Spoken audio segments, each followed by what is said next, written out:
Welcome back, listeners, to Learning from Friends. My name is Cade Curtis, your tour guide on this lovely adventure that I like to call, again, Learning from Friends. For those that are coming in here and joining us, you're in for a treat today. I've been waiting to record this episode for 2 years. It was one of the first ideas that came up, is we're going to do a roundtable discussion today about wrestling. And there are 7 of us sitting here to do this today. We just got done watching the All In pay-per-view of AEW. But before we do it, usually we have my mom's quote of the day. We're changing up a little bit. Dad, take it away.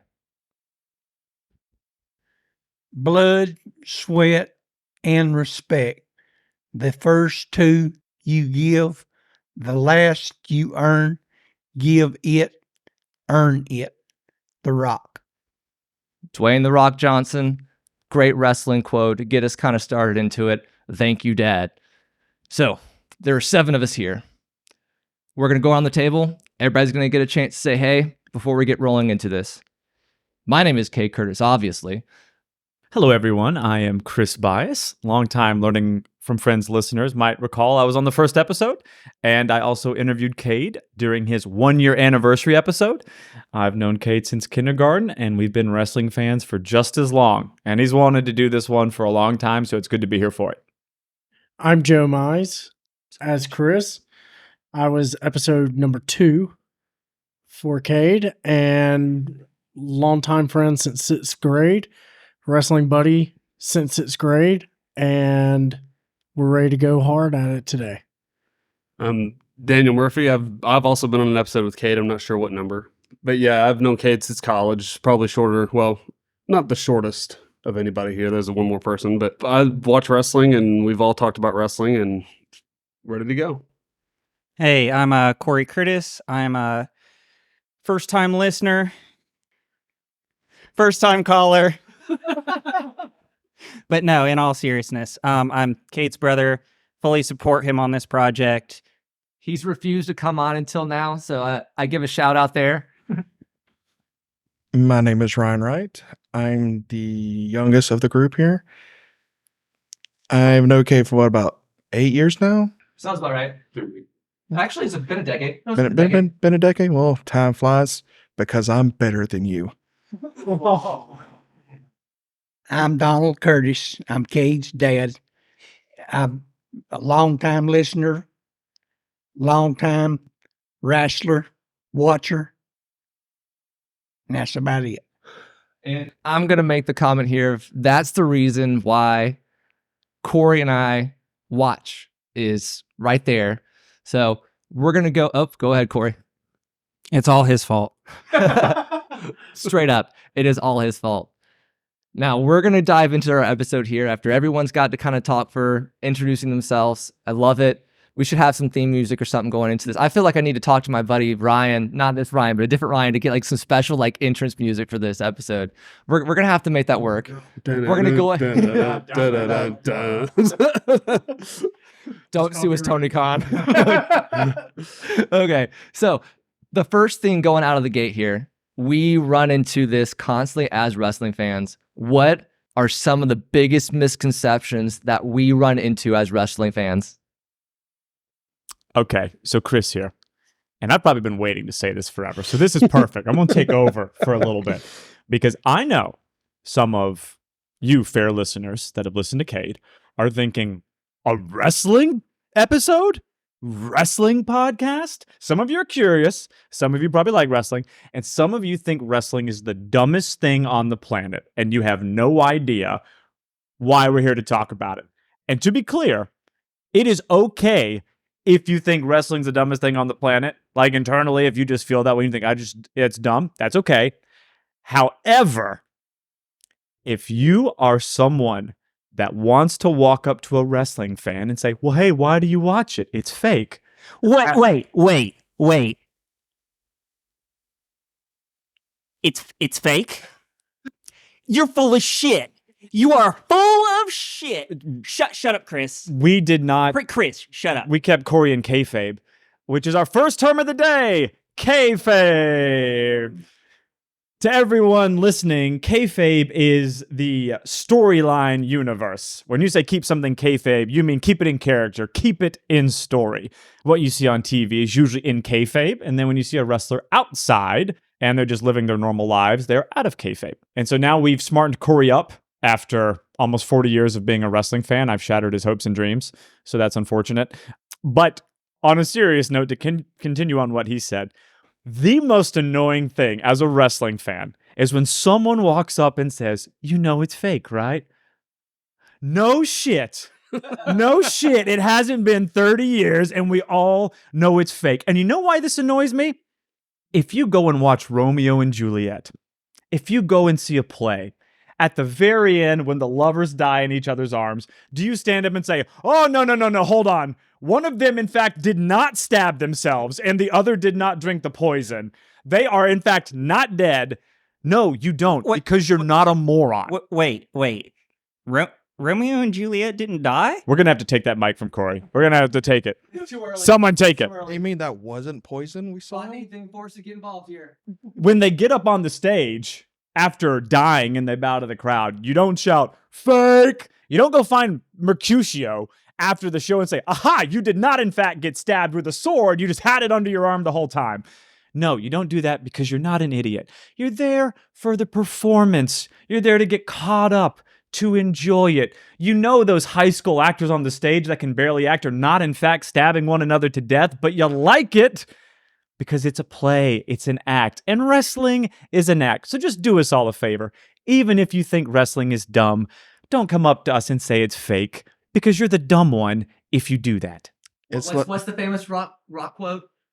Know your role. It doesn't matter. Know your role and shut your mouth. Yes, to you who would come up to me and say it's fake. Know your role, which is to not exist in the wrestling universe, and shut your mouth.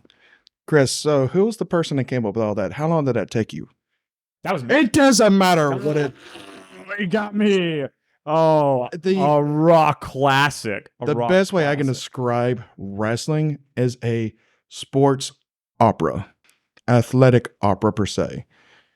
Yeah, I mean, it's over dramatic, but we're here to see the story that's played out in the ring and promos, vigilance, little videos that the companies and wrestlers produce for us. So I think one of the misconceptions that wrestling fans get is that it is for poor, dumb, southern redneck hillbillies. And oh my, that is the furthest thing from the truth. Even though, yes, we are all from the South here, but it is nationwide. It is worldwide, as we just watched our pay-per-view that was from Wimbley, London, England. Yeah, 80 grand. Oh, wow. Yeah. I mean, breaking records here. So it is something that transcends a region. It transcends. I mean, these people come from all over the world to work in these companies, and these people are highly trained actors and athletes because they put their bodies on the line, and they're geniuses with their storytelling. Yes, people don't realize how much psychology goes into a wrestling match to make you feel. And that's where I'll sort of pick up. I think a lot of people have a misconception that it's just two dudes or two ladies or whoever, or a lady and a dude. We'll get into intergender wrestling later, probably. But wrestling's not just fighting in the ring. It can be many things. It can be fighting. It can be comedy. Bray Wyatt, rest in peace, did horror, and heck, the pay-per-view we just watched, the last match, no joke, was about friendship. 100%. It was everything.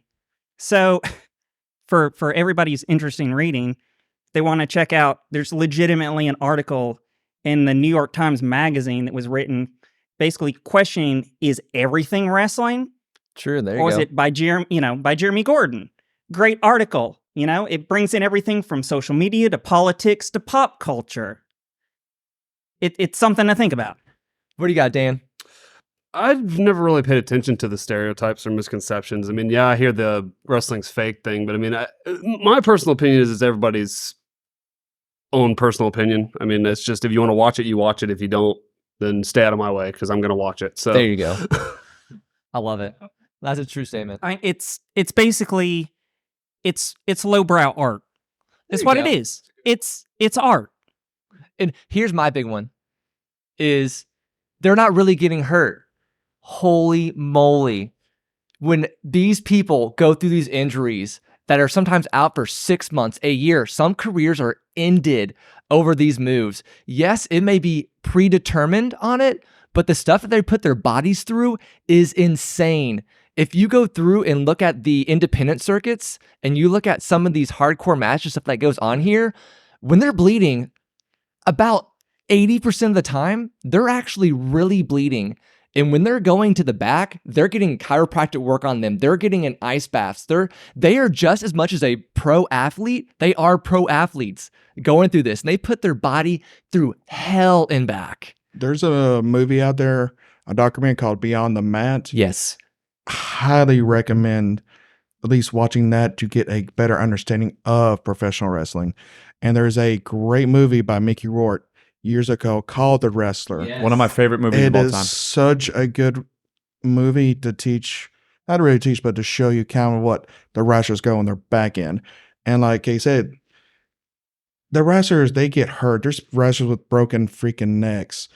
Kurt Angle, go look him up. He Olympic Yes. athlete. Olympic athlete, came over to wrestling. Ronda Rousey came over to professional wrestling.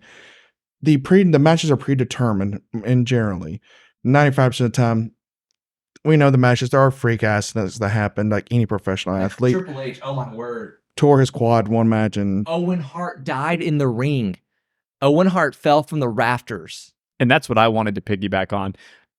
As a wrestling fan, there's a reason why we hate the word fake. Scripted is fine because scripted is the answer. scripted But drama. Fake implies that you go out, you do what you do in the ring for 30 minutes, and then you walk to the back and you're 100% healthy. But that's not true. Because if for 200 days a year, you're going out and picking up someone else's body, throwing it around, running around at a high speed, jumping from 8 feet in the air to land on someone, the wear and tear that accumulates on someone's body just by doing those activities is significant. Even Hulk Hogan, who's got one of the most basic finishers, just a leg drop. Look at the way he walks now. Yeah, He's people got don't. really no hips, no lower spine, and he's walking in pain from that daily. He takes medication. He does get surgeries, but no one can really teach you how to take a chair shot or fall off a ladder. Well, and on that point, another misconception is people seem to assume that the ring that you fall in is soft, like a trampoline, but it's not. Because if it was a trampoline, you would bounce too high and it wouldn't look convincing.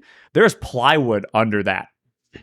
There's a little bit of padding. There's a Not little much, there's a little maybe padding, an of inch course. and a half. But because they need it to look legitimate, there cannot be a lot of give in a wrestling ring, which is why you see so many wrestlers have hip injuries, back injuries over a long period of time because they drop on their backs, multiple times a week. So even though it's scripted, the amount of physical effort that goes through wrestling is something that can break somebody's body down over years. So scripted is fine, but let's not say it's fake just because that discredits the actual work the wrestler's putting in. That's the interesting part that I will get into, and what keeps me kind of intrigued is the fact that it's an unreality. It's like a reality show where it blurs the line between truth and falsehood. Sure. Because it is, as you said, it's scripted, but there is a price that's paid in order to provide this form of entertainment. Yeah, what's easier, actually punching someone in the face or trying to pretend like you punched them in the face and you didn't? It's the reason why when some of the actual, like fighters from like UFC go over, it becomes so difficult for them to become believable because they're having to fight against their own instincts. Yeah, that's why people say wrestling's an art, because it's hard. It's a lot easier to punch someone in the face than to make it look like you did it. And then as injuries, sometimes you do hit people. Sometimes you really will hit someone, and that's where that wear and tear comes, which leads us to our second term, stiff. In wrestling, stiff means you might have laid it in a little bit too thick. When you went for that punch, you might have actually connected with that punch. So if you hear us say working stiff, that means maybe the wrestler left a little something extra on the end of it. And everyone goes in to take a bump. Taking a stiff shot, even on a fake punch, means you're actually getting hit, generally around that jawline, and sometimes it's a real punch. Oh, yeah. Brock Lesnar had when he came back to WWE years ago, got in a little promo or segment with John Cena and legit busting him up, which we'll talk about busted open a little bit later. We're going to use that as a term, like a receipt. Ah, Yes, receipt. receipt, Yes. receipt. I don't know if you picked it up on the background, but oftentimes in wrestling, if one wrestler legitimately punches the other, they are owed a receipt, which means the wrestler that has been punched has free reign to hit the other wrestler back. And it's a way that wrestlers ensure that everybody is kept in line, they're kept in order, that one person can't go crazy. Yes, an eye for an eye. And that receipt doesn't have to immediately come. That receipt can be saved up and it can be brought at a later date. So in wrestling, it's very common to see one wrestler accidentally stiff another, and the one that gets stiff, just wait a little bit, and then later on, just elbow somebody in the face. Just as a reminder that you cannot go willy-nilly out there. What you got, Ryan? Not Ryan, Daniel. I'm just holding the I mic. just holding the mic. You asked for the mic. No, I'm We've just got holding it. two mics we're literally going between and kind of like working. So we're playing kind of like hot potato in a weird odd way. Just So- like that chair shot from earlier. Sure. Oh yeah, we went back and forth. Yeah, that's true. So okay, let's dive here. This is a fun one. Everybody can answer this question. What does professional wrestling mean to you? I'd say for me, it's a form of entertainment. Okay. It's something, I grew up with my father, just like you and your dad. Wrestling was something we grew up with. That's how me and my dad kind of connected, because we couldn't really find anything to more when I was young. So we started watching wrestling and going to local shows, seeing wrestlers like Mick Foley and rest his peace, Terry Funk. And that was just a form of connection and a form of how we spend a Friday night, Saturday night together. And you can see some great stories, some great matches, and some of the wrestlers are very nice outside the ring. Some can be a-holes like anyone else. True statement. What you got, Dad? I've been to a lot of matches in my lifetime. It's really enjoyable to go with your family and see the different people that you meet. I've met a lot of the wrestlers. I've even met Andre the Giant, and he is what he is. I wonder. I often got to shake hands with him, and it was amazing how little my hand was compared to what he was. And he was a man, and he thoroughly enjoyed doing what he all often done. And I'll just piggyback off what Ryan said. I'm in the same sort of boat. I use it as a bonding tool with my family members, For me, it goes to Saturday mornings as a kid, watching it first thing before cartoons, getting up, TBS, got to watch Saturday morning wrestling. Yeah. I know we'll get into it later, but I was a WCW kid. Yeah. And then you watch wrestling, and then you watch it with your brother, and you watch it with your dad, and your dad's like, well, don't do this. And then when your mom and dad are at home, your brother and I practiced it on each other. If you a boy that had a sibling, Oh, yeah, man. there were many suplexes on any bed or couch or anything that was remotely close by. So, quick story, like 2 seconds. What does wrestling mean to me? It means choking my dad out one night. Yeah, so we were, at night, I was probably like 7, and we would play wrestle every night, and he would like body slam me into bed. And one night I got him in a chokehold where I just wrapped my legs around his neck and had him in a headlock and like a head triangle. And all of a sudden, he couldn't get my legs apart. And he's like sitting there tapping out. And he's like, get that. And then he just like went limp. And then my 7-year-old self, I'm like, Dad, I'm like shaking him. And I'm like, I just killed my dad here. And I'm like 7 years old. Then it like 2 seconds later, he came back. But By the way, the inability to tap out must run in the family because I put you in a chokehold on the high school stage once. That's true. No, that was me. No, it was Joe too. Yeah, and you just wouldn't stop. No, So I was just going to choke you into oblivion. So yeah, absolutely. You got a tough family. yeah, we refused. So But I was just going to say, for me, wrestling is just escapism, right? For me, anyone that has watched a Marvel movie should understand the appeal of wrestling because when you're growing up, wrestlers are superheroes. You have the good guys that feel larger than life, or as they're known in wrestling, baby faces.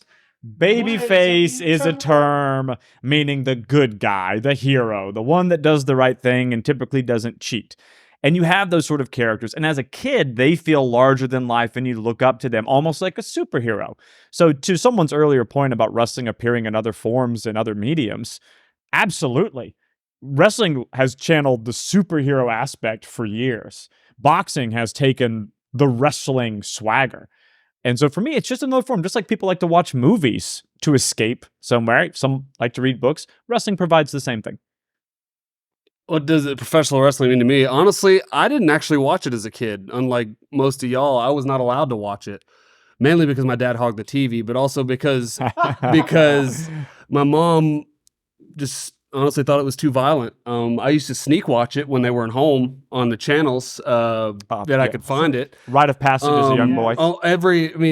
And like Joe, I was a WCW kid because that's the only thing I really was able to watch, which we'll also talk about later. But yeah, I don't have the history like you guys do. I came into it rather late in my life, actually. So we're glad you made it. So I'm going to make this statement of, as Corey mentioned earlier, and Dad mentioned watching with his family, for me, this was 100% mine and my dad's connection of Dad worked night shift. And when he worked night shift, he would watch wrestling with us before he would leave for work. And then he would go, hey, tell me what happened in the main event. And that would be our conversation the next morning. And if there was a pay-per-view, Dad had a couple friends at work that would give us the cassette tape that would record it and bring it home. This is where I'm going to cry for a second.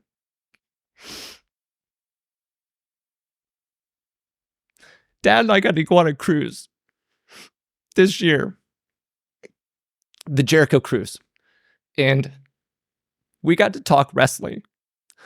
And it was probably the closest I've felt to Dad in years.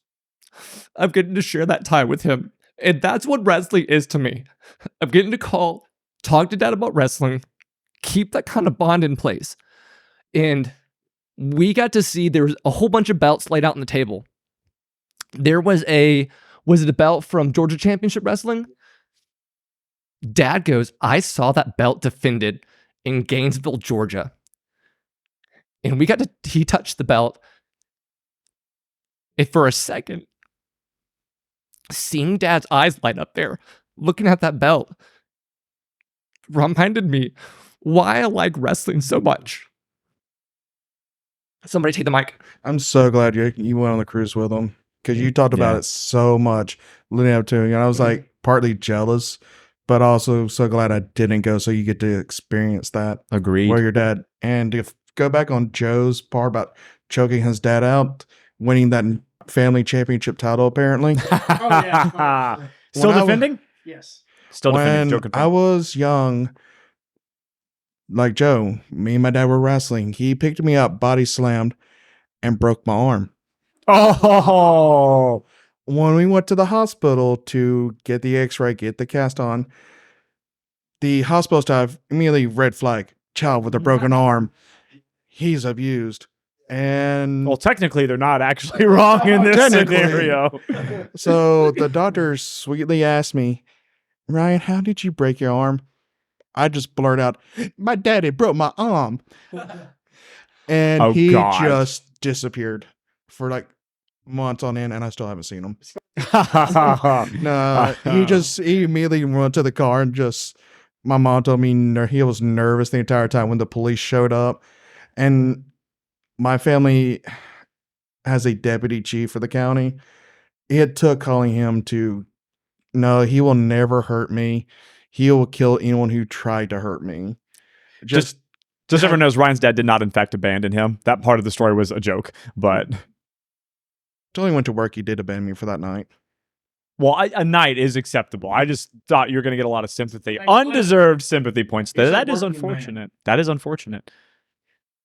The point that I would like to make. Closer? Can you hear me? Mic check. 1 1 2 1 2. I'm not about to drop a rap like Max Caster. Okay. Anyway, Louder than a mouse. Boy, that man would look good in a blouse. If he was from Liverpool, he'd be a scouse, which is a term for people in that area. And now we're gonna edit that part out. My terrible rapping skills. anyway, it's kayfabe now. Okay, babe. No. One thing I'll make the comment about. I don't know about everybody else in here. I was never under the impression that wrestling was real. Because we weren't allowed to know. Well, my mother, as many other mothers, made sure that everybody knew, me, my brother, my sister, that wrestling was fake. Even to this day, she still gives us the speech because we have a niece and nephew now. I see. So I've always looked at it from sort of like a, it's interactive theater. It's something for you to get hyped up on. One of the reasons why I was always so borderline interested in it is because of a story that Dad told me about, what was it, our great uncle? Anyway, let me pass the mic to Dad. He can tell This it. is a great story. Yeah, this happened several years ago in 1980. Me, my twin brother, and all of our cousins would haul off and go over to my dad's great uncle's house and watch wrestling on a Saturday night. He was 80-year-old. He couldn't hear, so he sat real close to the television with his hand put on the TV to where he could hear the announcers whenever they called out the wrestlers' names. As long as his man was winning, there was nothing he would say. But if his man got to losing, it was a totally different story. So one night, we was sitting there, and Mr. Wrestling number 1 was wrestling Dick Slater. And Dick Slater hauled off and cheated. He put his feet on the rope and pinned Mr. Wrestling number 1. After that, he jumped up, grabs the ball bat, and hits the TV and busts the TV. And that's not the wrestler. That was our great uncle destroyed his own television with a baseball bat. And the fact that something can cause that much emotion in an individual personally speaks to this art form. Getting so worked up that they're willing to, for better lack of the words, inflict violence on something. Right. Hey, Dad, don't you have a story as well about a lady in Gainesville during a match? Well, we were at Gainesville Civic Center one Saturday night, me, my cousin, and all, and we turned around and went to the wrestling that they had up there that night. So we turned around and we're sitting there, and I can't remember. I believe it was Waldo Von Erich was wrestling one of the Torres brothers. And Waldo Von Erich turned around and was cheating, which is normal for him. And he turned around and after the match, he turned around and took a chair and hit the Torres brother over the head with it and pinned him.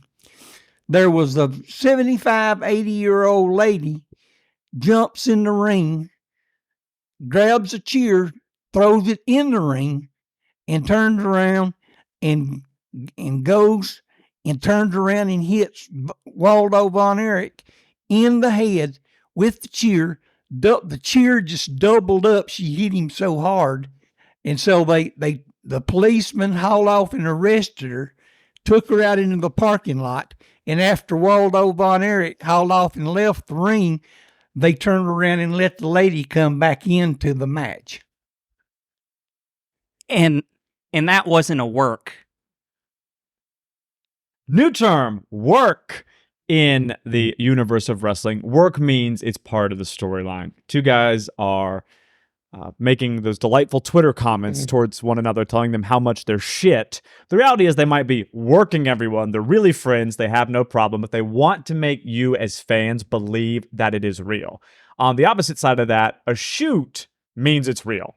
If someone says a comment is a shoot comment, that means they actually meant it. And a lot of fun that goes on in the wrestling world today is wrestlers are smart enough to know that everybody can peek behind the wrestling curtain, that they try to convince you that what feels like a shoot is a work and what feels like a work is a shoot. It's very metagamey at this point. And that is half the fun, as Corey just said in the back. It's half the fun to not actually know if those two guys legitimately hate each other but just want to do business and make money, or if they're friends and they're just laughing at us from the back because everything's okay.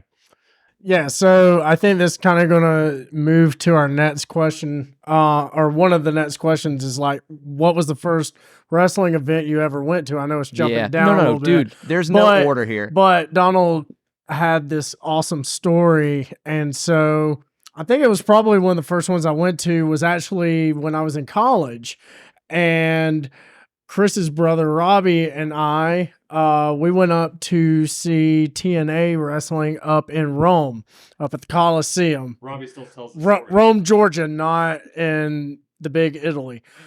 We took a long flight. We took a long flight just for that one wrestling show. Yeah, like an hour drive. So the whole night, there's probably about 900 people in the arena. It's like the small Coliseum arena, gymnasium type.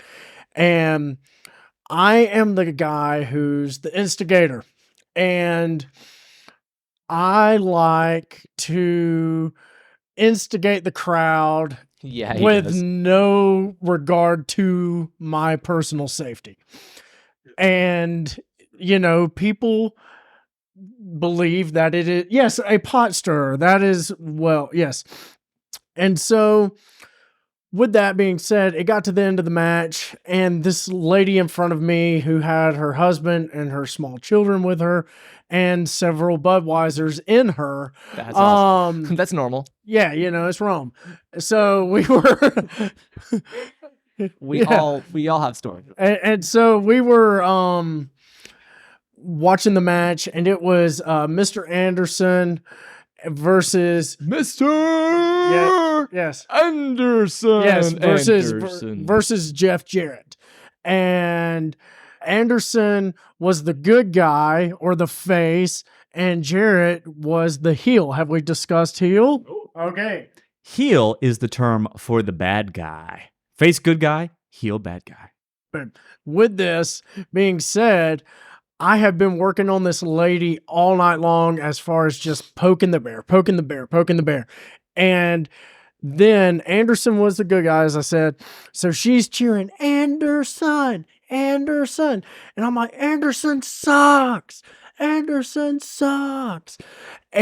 the whole time, it's just making her more and more angry.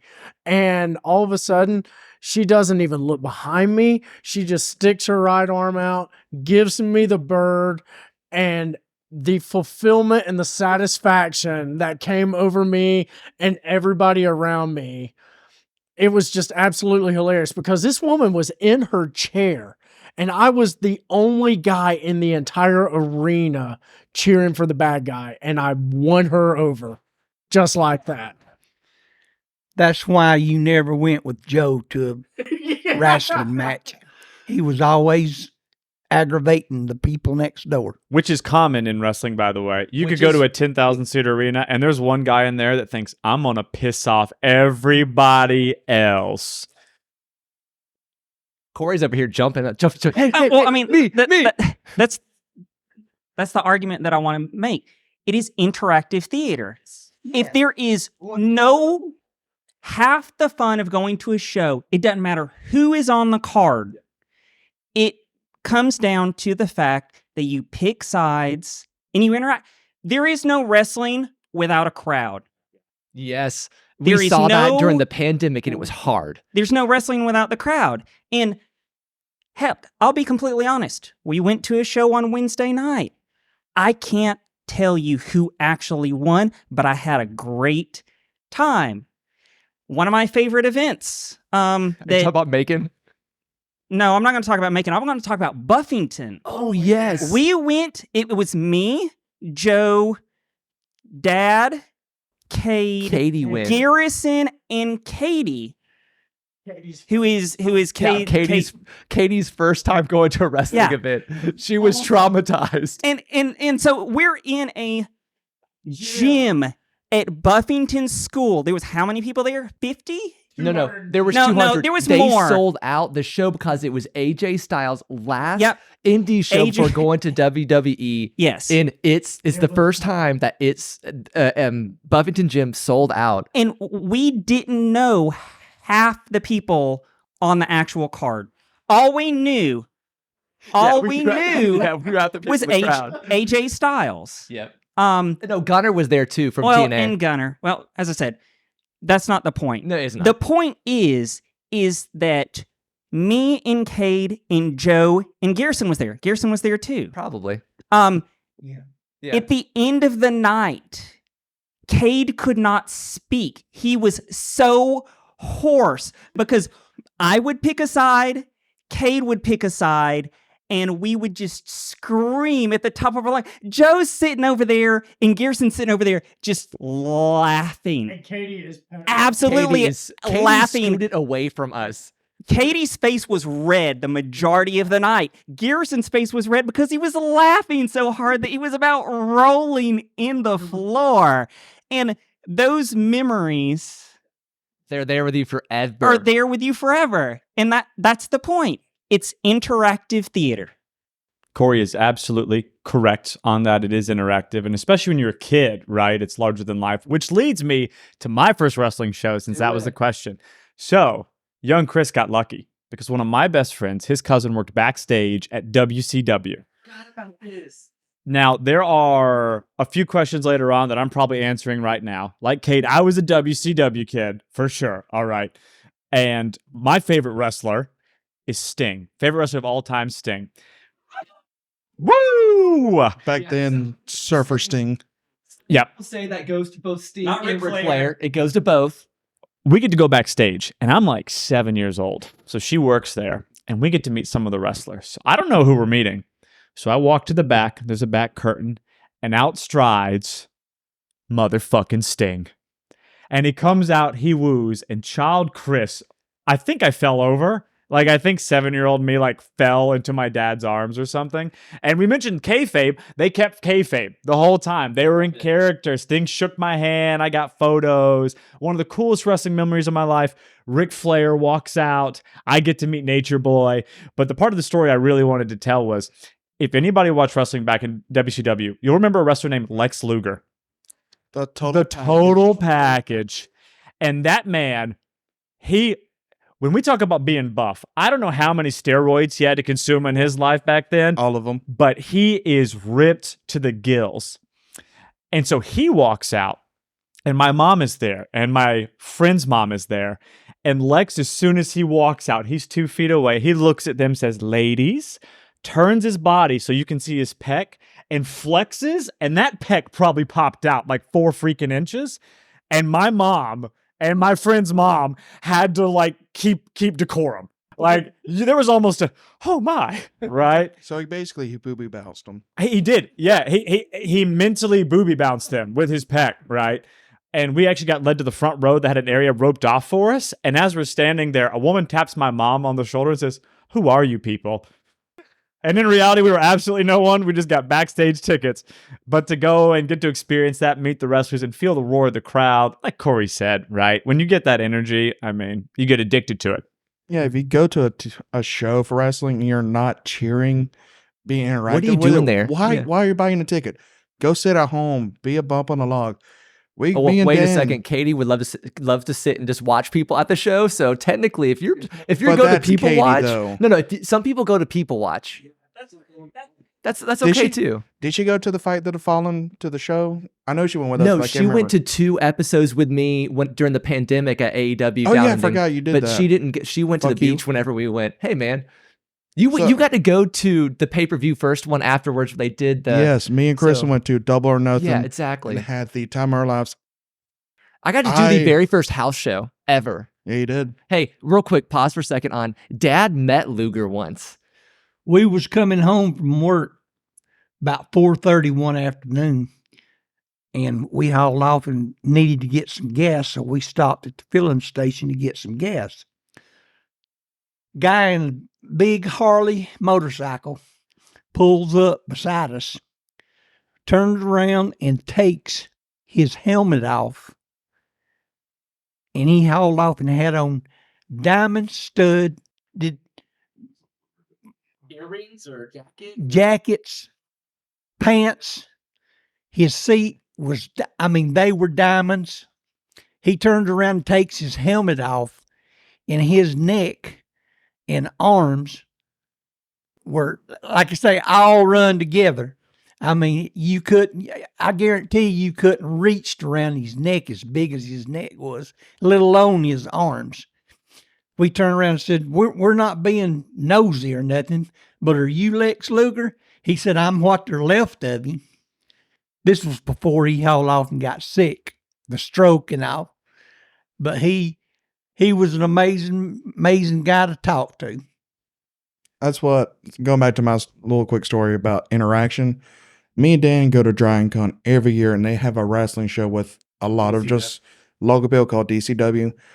And over 70%, I want to say, it's all about fan interaction. They will try to get into your face, and they're wanting to get a response from you. It's part of the show, because we got some people who'll be drunk out of their mind. I'm kind of raising my hand to this part too, because I'm drunk at this point. But it makes great fun because we all are there for a good show. We're there for a good time. Last year, I think one of them got thrown into the crowd for crying out loud. So we're just, you're sitting there chilling. Like, is that a big guy? Oh shit! And He's coming in. He came in hot. There's a joke in there somewhere. We got really lucky that we grew up in Atlanta, outside of Atlanta, where literally the headquarters of wrestling was for a long time because of WCW. Yeah, there's a lot of wrestlers from WCW days. I've seen Kevin Nash up here from time to time. I've run into Scott Steiner many times coming out of Walmart in Woodstock. Scott Steiner and his brother both live in Canada. I yelled Yep. at Buff Bagwell in the Canton Wendy's parking lot. We were driving by. My brother and I were leaving Wendy's. This was like 10 years ago. And I see a guy in his suit on the phone. Normally now, Chris, at this age, I wouldn't yell at a man on the phone. But I knew who he was and I didn't care. I leaned down and yelled, "Yeah, Buff got the stuff." And he looked at me and waved, probably thinking that annoying 18-year-old stuck in a window. But yeah, they were all over. Yeah, they were all over. And I got to give a shout out real quick to Rick Steiner, who's on the board of education here. So here's the shout out for it. This is really cool. On my friend Brandy, listen to the podcast. Hey Brandy, she had her son Jacob had a birthday, and we were sitting at the rec center, and a friend of hers knows Rick. Rick called her to say happy birthday to her son because they are big wrestling fans. And that was super cool that, he did that for her. And that was really neat just to kind of have that. There was an old wrestler for WCW called Glacier. Yeah. Go Glacier. I ran into a Dragon Con one year when he got paid, nice guy. And years before, I ran into him at a Hooters watching UFC pay-per-view. Oh, you were there too, Chris? No, I have also ran into Glacier at a Hooters before, but it was not the same pay-per-view. The man just liked to go to Hooters for pay-per-views. He just likes those wings, if you know what I'm saying. Today I learned, yeah. Yeah, I mean, it's legit being But growing up. We grew up in a good time for wrestling too. Like that was a great time for being where we were located. Chris, I just got to ask a question. Did you mark out? Oh man, another term, mark. Term, mark out. Mark is when you as a fan buy into and celebrate the wrestler as a character. If, for example, you defend a wrestler's persona or you defend their actions that are kayfabe, you are being a mark. You are buying into the story. You are being emotional. So fans of wrestling are typically called marks because we're willing to buy into the story and dislike wrestlers based on their characters. An enduring term and a derogatory. Yes, if you can't hear Corey in the back, it can be a negative term, but it can also just be a term to describe a fan that is passionate about wrestling. It really depends on who's saying it. It's all about how you use it. He may call you stupid Mark, or you're just marking out. Yes. So going back to like if we've met anybody, it's funny. The first time I ever actually physically met a wrestler, I think I was with Cade and all them at a TNA show at the Tabernacle. And we had gotten second row seats before we got to meet the wrestlers. And I had kind of known a little bit about it at that point, but it was just kind of like, so we go up and we walk through and we're shaking hands and stuff like that. I'd met Mickie James and didn't even know who she was. Even though I'd heard the name before, didn't know who she was. I met Mickie James, some other wrestlers that was there. Then I met Rob Van Dam and Velvet Sky, which Velvet Sky I pretty much almost passed out. And as Chris's brother Robbie likes to say, I don't act very well when I meet people. I pretty much geek out, and then his brother likes to tell a David Green story. That's another time. But yeah, so basically I got to meet them, and then at 1 year at Dragon Con, Sting and Lita were there, but they were there just as like guests, I guess, because they weren't in makeup or nothing like that, but they were signing autographs, and I was too scared to go up and talk to them. So because I never know what to say, so it's just I'm always going to afraid I'm going to make a fool of myself. Yeah, I mean, that's so cool. I remember being on the cruise with Dad, and the whole thing at the cruise is you're on a boat with professional wrestlers going around and everywhere. And I remember getting on the elevator all the time and being in the elevators with people and being with the professional wrestlers. And we had simple conversations, just kind of talked to them about different stuff. And they were cool hanging out with you. They would talk to you. They'd take photos. They'd do little stuff with you. But wrestlers are people too, man. Like they love to kind of like have that little moment with you as well, because they know if it's good for their brand. I have just one more story before we potentially move on. I just wanted to say, as far as meeting wrestlers, the show we just watched, one of the wrestlers that wrestled in front of 80,000 people at Wimbley is named Trent Beretta. Yes.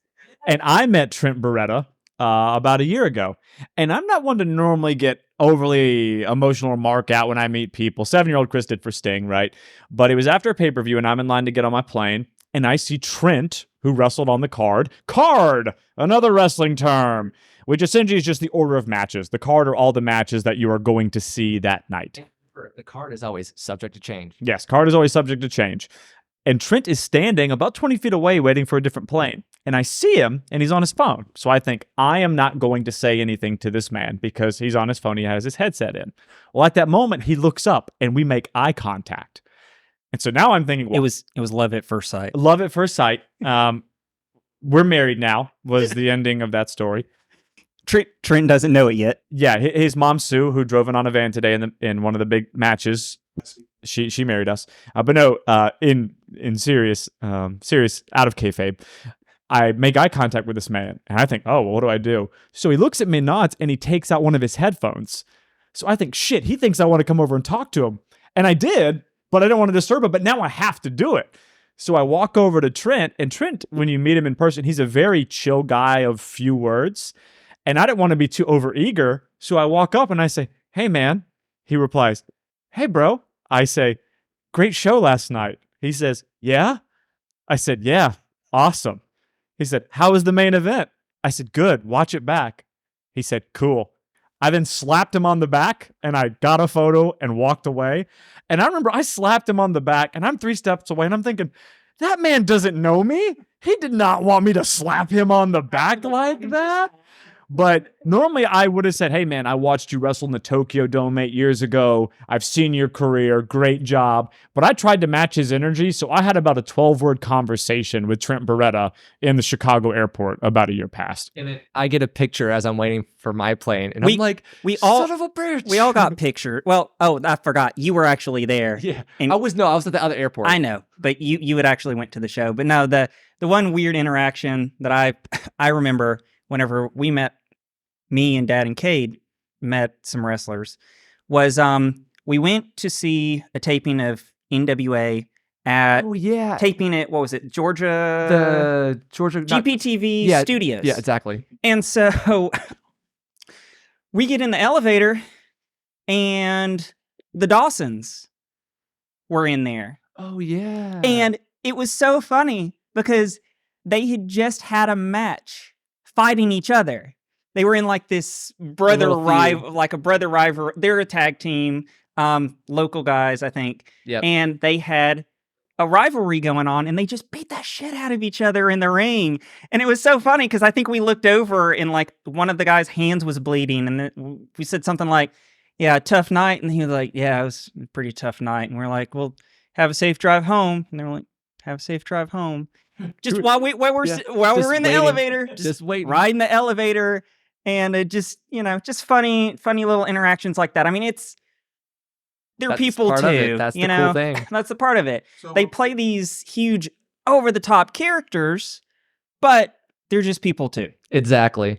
Will you tell me you didn't have a tag team match in a parking lot? The Cade and Chris versus them? Cade and Chris. Wow, It that's was pretty me Chris. and Cool. Chris. I'm just saying the Curtis brothers.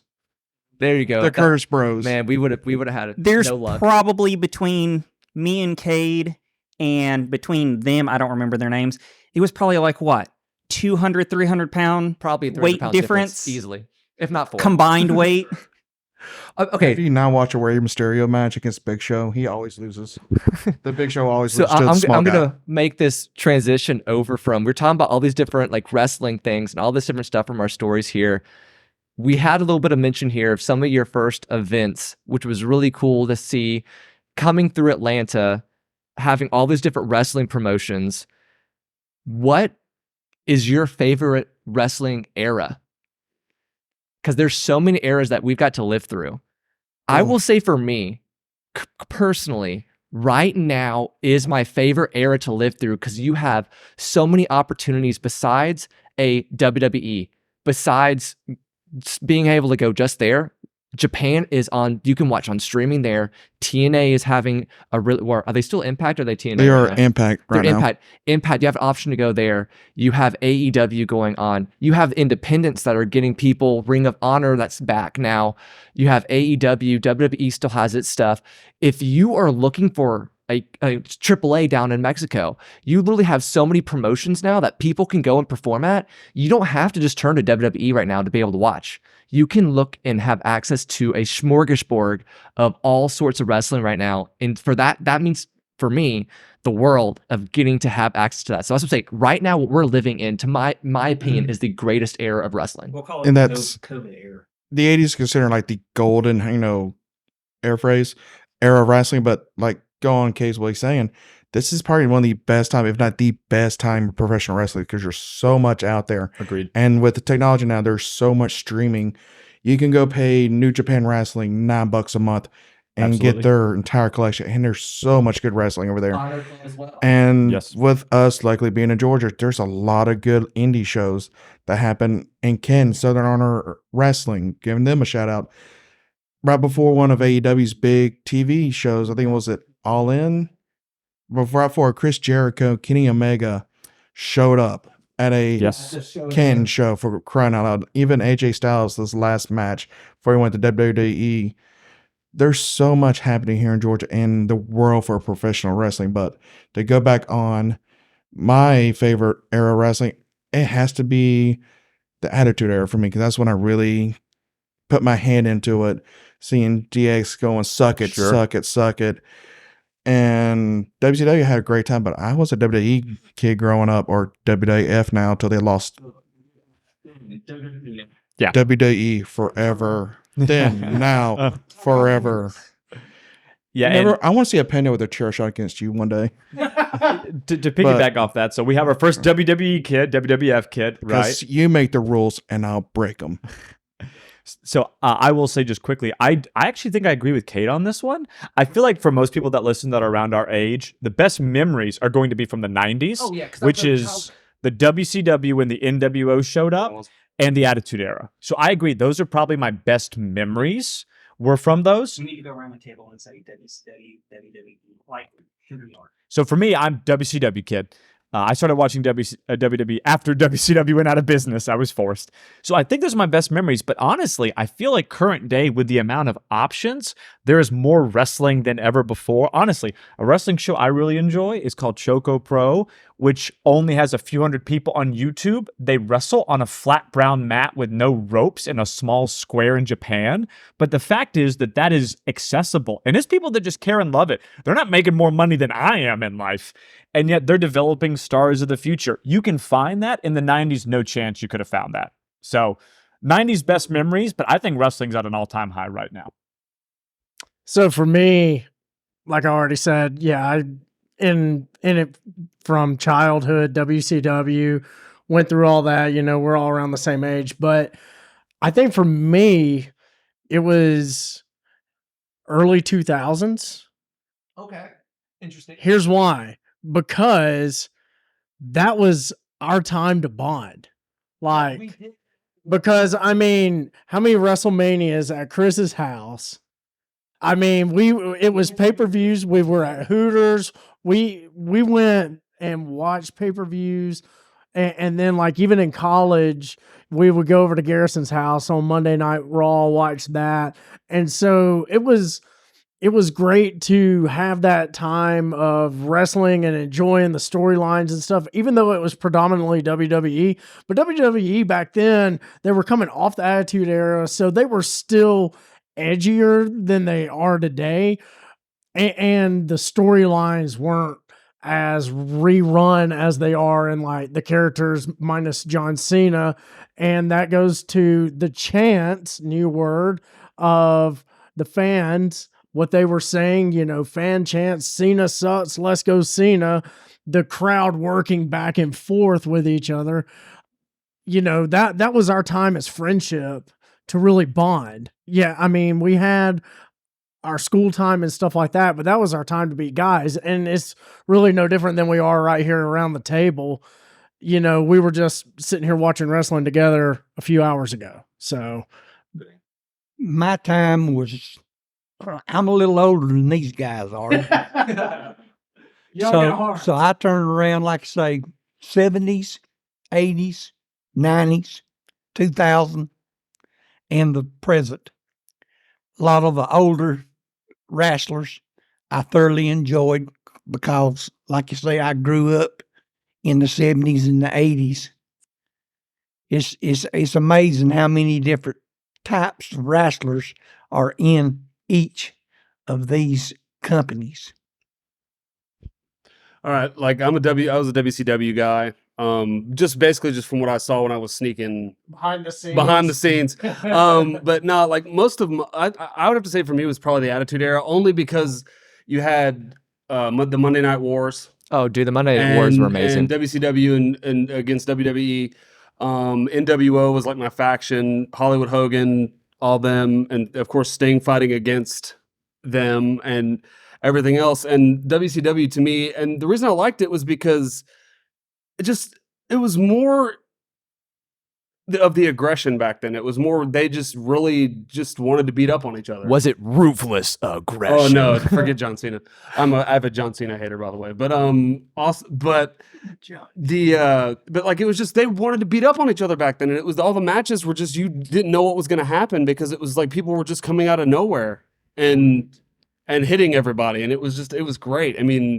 Undertaker versus Mankind on the oh my steel gosh, cage. through the roof. And keep in mind, I never grew up watching it. This is from me going back now and watching the matches from back then. I made this decision. This is true. Here's a little bit of quick wrestling knowledge. You know the reason why Hulk Hogan could not use the word Hulk as when he was in WCW, he went by Hollywood Hogan? Because there's a lawsuit with Marvel. Oh, Just a small local knowledge. There was a suit that settled shortly after 2000s started where he cannot use Hulk Hogan as his name. So WCW, being smart, went with Hollywood Hogan and the NWO. the new world order. So basically, what Ryan was saying is that he's smarter than you, and you know it. Oh, good. You're damn right. Well, I'll go ahead and put my cards on the table. I was a WCW guy. I did not like the Attitude Era. It's really funny because I like extremes, but like the thing that got me the most, and I don't know if we want to have a discussion about this or not, Uh-oh. but I remember, I'm sure that Dad was probably flipping back and forth between stations because of, as you said, the whole WCW, the Monday Night War. You got to go between the two. But there was an incident, and it was a planned incident, but it was Steve Austin and Brian Pillman, Oh, my word. where he yes. pulled Brian Pillman, it was it was completely planned, but there was a home invasion angle. And Brian Pillman pulled a gun, and they actually planted in sounds of him shooting, insinuated that he shot Steve Austin. And even though I think I would have been 13 at the time, knew that it was fake, it was too far. It crossed over into... It pushed the boundaries way too hard. Way too hard. But purely because of that, I had zero interest for the longest time in WWE and still have really, really bad, really negative feelings towards some of their storylines. No, sorry. There was a storyline of Vince McMahon blowing up a limousine to fake his own death, but they pulled that and discontinued it after Chris Benoit.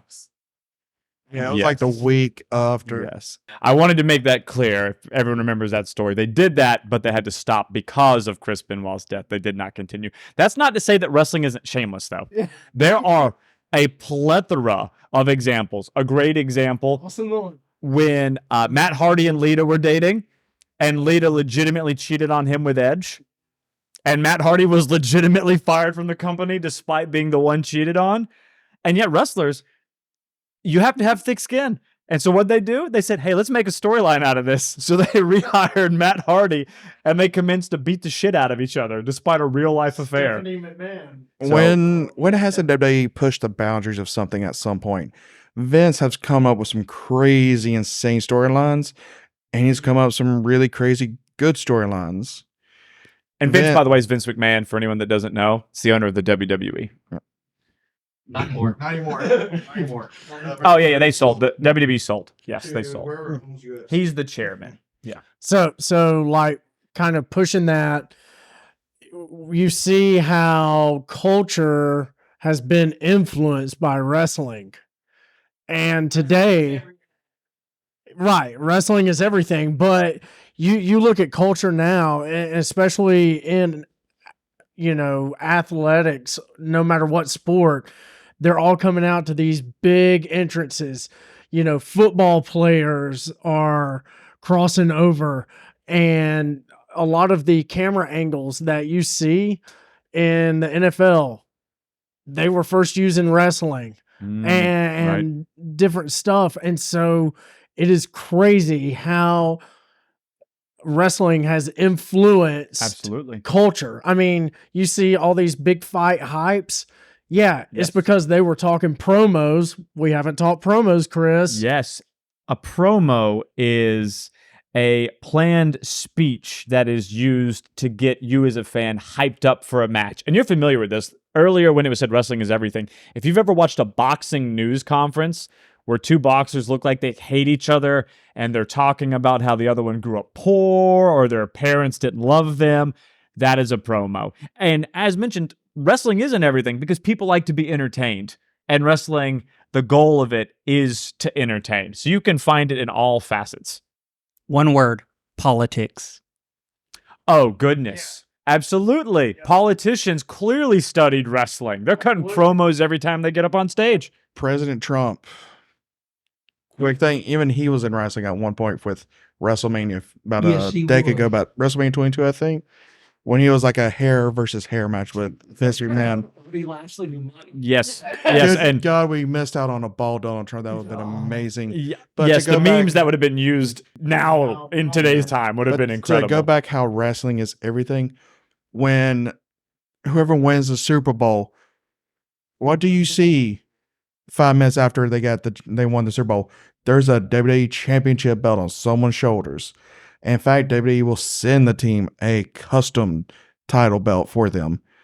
So wrestling is everything, and everything is wrestling. And when wrestling is good, it's great. Yes. And when it's bad, it's absolutely terrible. It but is. You just have to roll with those punches. I mean, But everybody likes a good train wreck. Yes, everybody does like a good train wreck, though. but wrestling is great when it actually works, but it can be flat out disgustingly horrible. And there's many storylines. You can look it up on your own time with WWE. Right now with AEW's got a character called Christian who wears a turtleneck, looks fan-fucking-tastic in a turtleneck. One of his major thing when he does promos, he rips on the other face's dead dad. And see that's in my opinion too far. It's Too far. it's amazing for us. Absolutely not. When he did one from Dynamite, he went on Jack Perry's father, which everyone know who Jungle Boy. Though I can understand if you've never watched wrestling, you are hearing this, fair viewer, and listener, and you're thinking, "Oh my God, they do what?" But they typically get approval for these sorts of things. This is not an actual. I'm going to go out when you don't know it and talk about your dead dad. To go off of that little another knowledge. That's true. They don't go to the it business is. for themselves during that point. Another term, business for yourself, is where you act independently of the storyline in a way that is outside the expected boundaries. These guys work together backstage. They talk together. They plan out storylines. That comment we might have made about the dead dad might sound terrible, but the person receiving that knows what the other person is going to say.